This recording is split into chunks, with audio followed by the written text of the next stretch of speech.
If you had a nickel for every time you heard the term woke agenda in politics nowadays, you'd be a millionaire.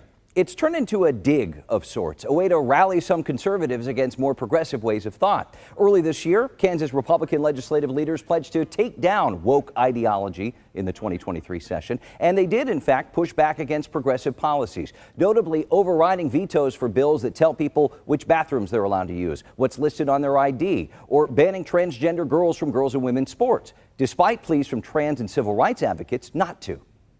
We are just tired of having to come back here and have the same conversation and put our kids at risk over and over again by having to hear conversations about their validity and their worth as people. That's Overland Park State Rep Heather Meyer, who has a transgender child. She's one of several critics who spoke out against these measures, most of which survived a veto attempt by the governor. It's among several hundred proposals Republicans across the country worked to pass this year. Here to discuss those bills and the session as a whole, please welcome Kansas Speaker of the House, Republican Dan Hawkins. Mr. Speaker, thanks for coming, making the trip. Good morning. Good morning. Let's jump in. We have a lot to talk about the session, but these transgender bills really sucked up all the oxygen in the room this year. Why pass this agenda? We know one bill, the gender affirming care bill, did not survive the veto. Correct. Well, the reason why is this issue actually transcends ideological lines. It truly does. There's Democrats that do not believe that all of this stuff is correct, just like Republicans. And for us, the Fairness in Women's Sports was one of those bills where we really needed to do it. We actually had worked on that for 3 years. This year we got it passed and certainly overrode the governor's veto, but that's all about making sure that women have an ability to compete on a fair playing field. Sure. I know in Kansas, though, the numbers show, and we checked with the Kansas High School or State High Schools Activities Association, there's one student, one transgender girl who's even eligible out of 106,000 students. Why not, make this a local issue, a district issue? Well, number one, we need to be consistent across the state. It can't be just one area, it has to be all areas. And so that's what we do at the state level, is to come up with the solution, or in this case, a statute that takes care of that across the state. We talk about abortion rights, and as you know, voters overwhelmingly protected that last year at the polls. There were efforts to tweak or restrict abortions in the state this year in the session. Can you explain those, and will you seek further restrictions?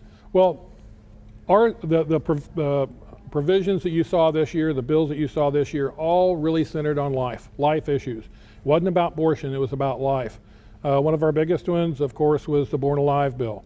And all that does is make sure that if a child's born alive through a botched abortion, that it gets the same care as any child of like gestation.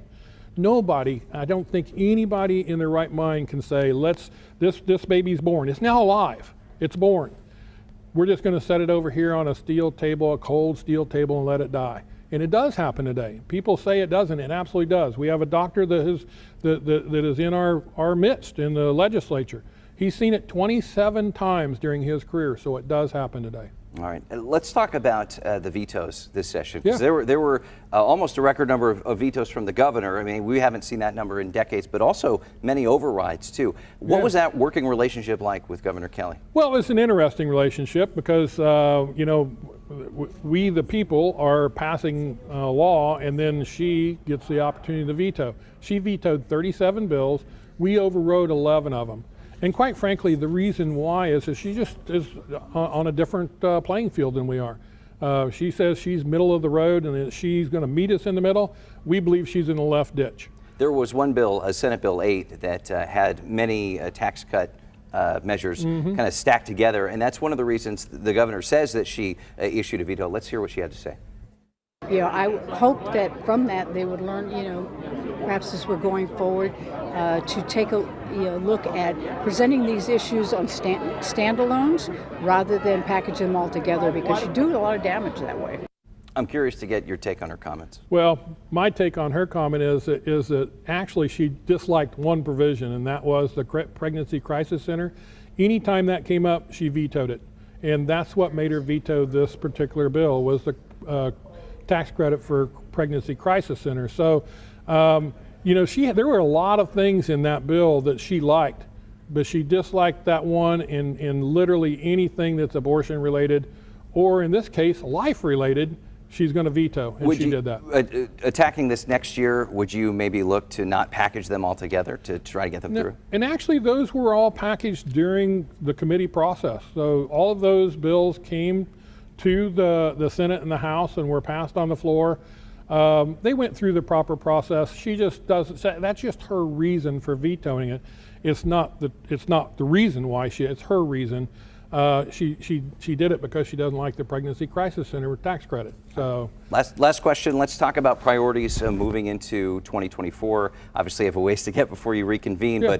But what are we going to see? More pushes for school choice? What's on the agenda right now? Well, I would say the very first thing we're going to do is we're going to work on the tax bill again. Our tax bill that was a comprehensive tax bill, was very sustainable, responsible. She vetoed it. We were really surprised that she vetoed it because it had several things in it that she wanted. But we want to get that single rate tax done. We will probably tee that up almost immediately next year and work on that and let her veto it during session, and then we'll override it next time. All right, and we'll talk then. All right, Kansas House Speaker Dan Hawkins. Mr. Speaker, thank you for coming on. Enjoy your summer. Thank you. KMBC 9 News will be watching the impact of the decisions made in Topeka this year, especially how they affect you. Look for coverage on air and online at KMBC.com.